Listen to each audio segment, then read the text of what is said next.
Okay, here we have the Super 7 review of the Black Ranger and his counterpart, the Metallic Ranger, metallic version. So starting off, this was one of the original waves that they did when they first started these Super 7s. So one thing that I want to mention too, and I didn't mention it in the Red Ranger one, is that they keep improving with each new wave. Like mistakes they're making in the beginning, you see them less. So by the time they get to the Draken figure, which is the newest, and hopefully not the last, so I'm not sure what the situation will be once this Reignition line starts with the Playmates version of the Power Rangers.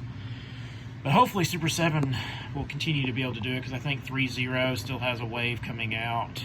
So we'll just have to see. They did a good job. You can see the paint marks on the trunk on the helmet. I thought they did a really good job on that. I like the Mastodon horns on there. I think it looks really well. There's the belt. You can see the Mastodon in the coin. It says Power Rangers clear as day on there, where it should say Zyuranger from the Sentai footage, but it doesn't. He can rock around the waist. He has the ab crunch. He can look all the way up, down, side to side. So he has all the same standard movements as all these Super 7 figures do. So I don't have a complaint about that. He does have black on the bottom of the boots like he's supposed to. What's good about these, and part of the reason they're so expensive, is because of all the accessories they come with. And a lot of people are like, well, that's not really an excuse for the price, but they are a small company, but they do give you loads of accessories. We're going to start with the head, and here is Zach. And I don't know what it is about Walter Jones that nobody can seem to do, is get a likeness of him that looks good. Even with this one, you can kind of see it in there, but it still doesn't really look like him that much. And I don't know what's up with that smile, because he has a better smile than what they're doing here. Here's the Johnny Bosch face, which does not look like him at all. And I feel like the likenesses got better as they kept releasing the newer waves. So this one does not look good. I think the Hasbro one on the metallic figure is probably the best as far as that goes. So that is a weakness with this figure. So the civilian heads are just not great. He does come with a dragon shield, so you can recreate that episode where Tommy gives him the dragon shield, and he has the arms that you can switch out, so he can't have the bicep protection.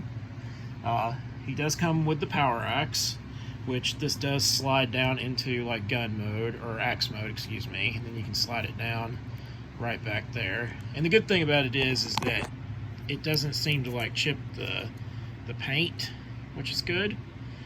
And that way you don't have to have like one version. You can actually slide it down like it is on the show. You do have the Mastodon on there. Looks really good. So I will say this, that their accessories, they do paint them very well. He comes with all three forms of the Blade Blaster.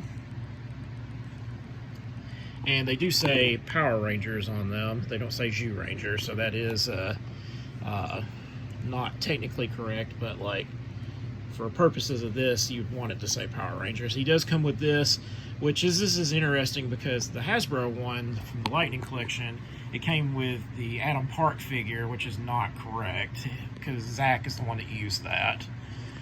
But it was included with this. So they did do some deep dives. And of course there are other accessories.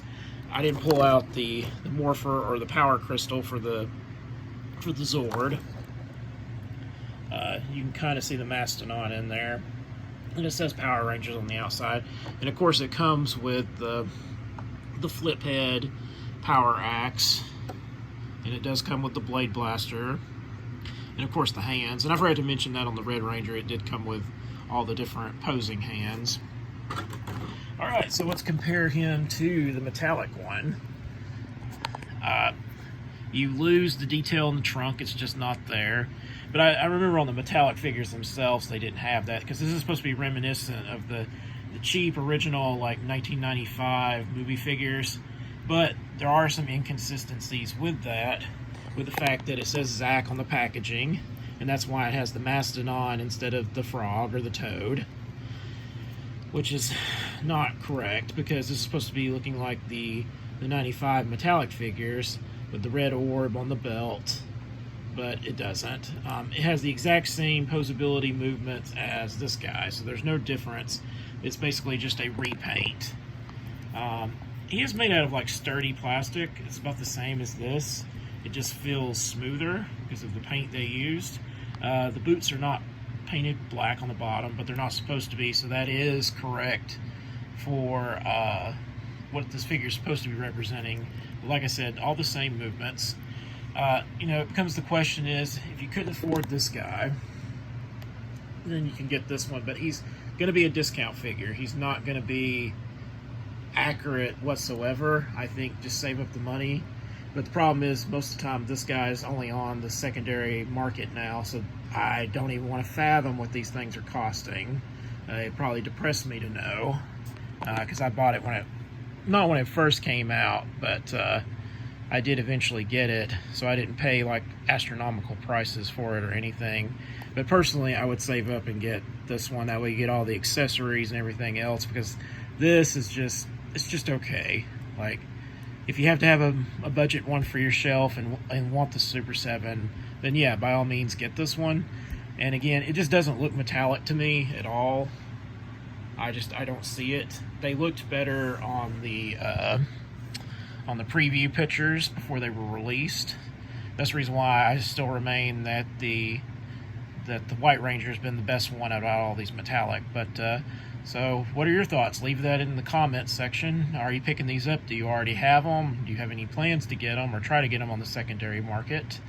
Remember to like, share, subscribe if you haven't already. Hit that bell notification for when the next video drop.